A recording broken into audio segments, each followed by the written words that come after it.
Broly is one of the most powerful characters in all of the Dragon Ball universe, and for good reason.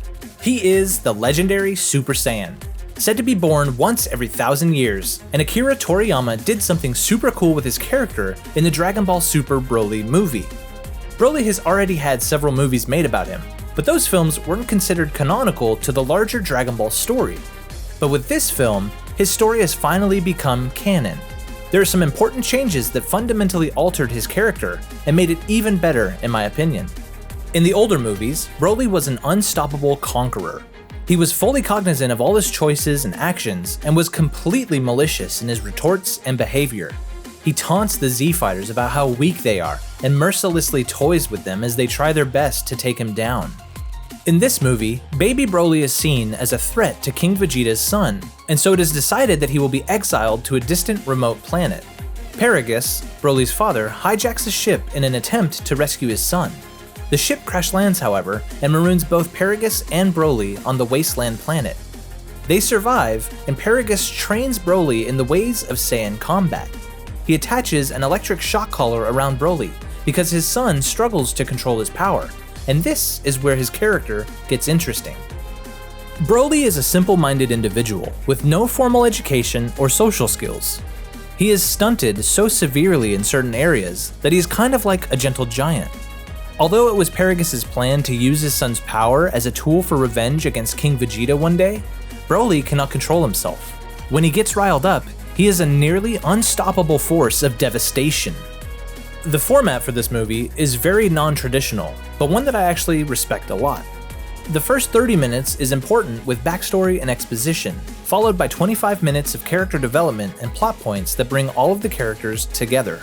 At the 55-minute mark, things change when Paragus unleashes Broly and sicks him on Vegeta in an attempt to exact his revenge, and for the next 40 minutes, the movie is a non-stop, high-octane, continuous fight scene that just gets crazier and crazier as it continues. Although this video is about Broly's character, this is one of the aspects that I wanted to focus on the most.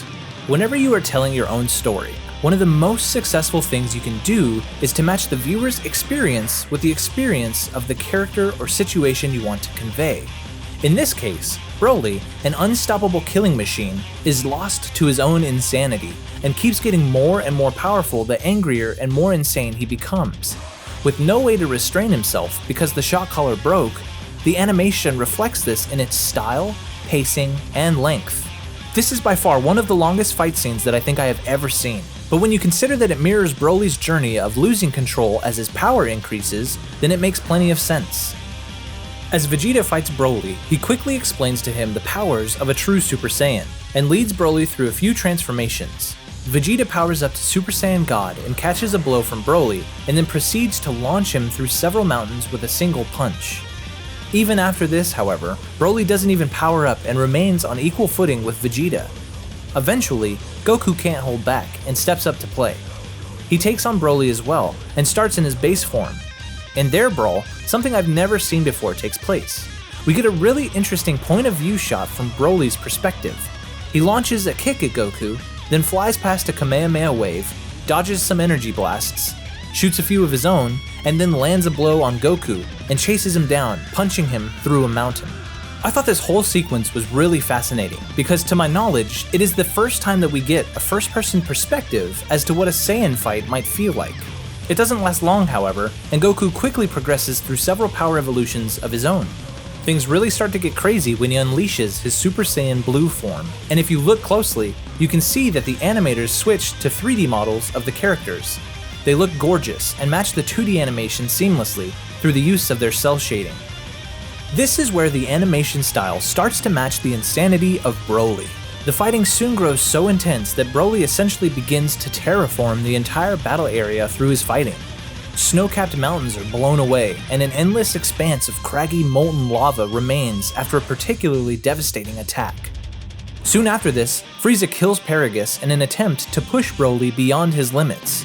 It works, and even though Paragus was a cruel and tormenting father figure, Broly is still overcome by grief.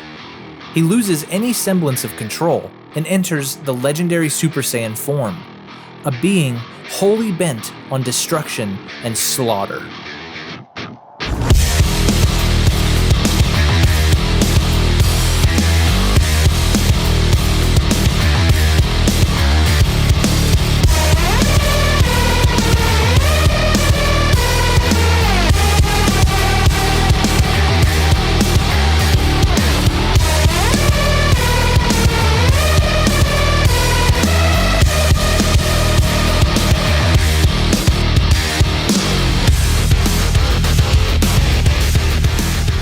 Artistically, the most interesting physical depiction of this form to me is not the buff musculature.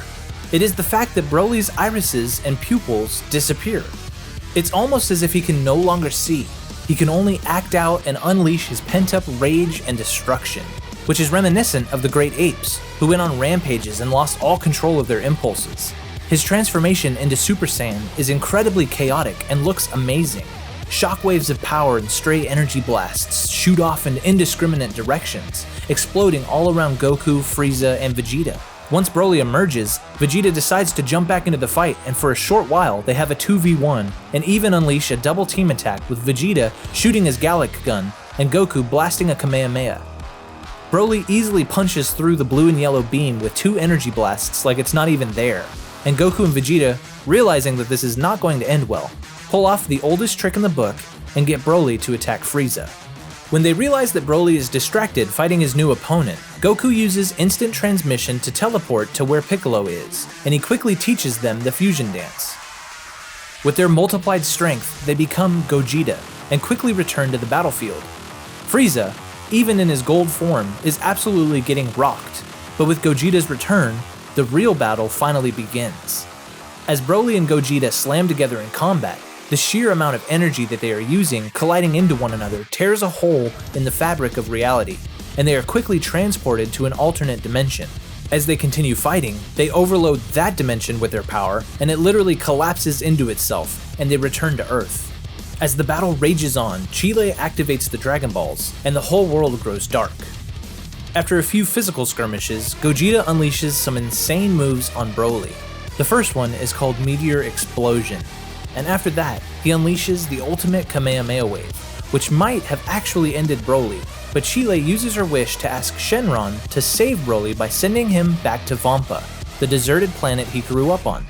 The interesting thing about Broly when he is about to get hit by the Kamehameha is that his pupils and irises have returned, indicating that he was fully cognizant of what was about to happen. In my opinion, this indicates 2 distinct things. The first being that he had sustained enough damage to knock some sense back into him, and the second was that the storytellers needed him in full control of his faculties and not in a complete rage, so that when he was returned to Vampa, he wouldn't destroy the planet. All in all, this movie is an absolute treat. The whole fight sequence is absolutely nuts, and for me, it's the definition of what a Dragon Ball fight should be. It's always been about pushing yourself to the limit, and then to go even further beyond. If you haven't seen this fight in its entirety, do yourself a favor and check it out. There's a link to it in the description, and if you make a purchase, you'll be helping out the channel. Thanks for watching, everyone. Videos like these aren't possible without the financial backing of my patrons, and I have to give them a huge thank you. If you'd like to see your name in the credits, consider checking out my Patreon. I'm Malou, and I will see you storytellers in the next video.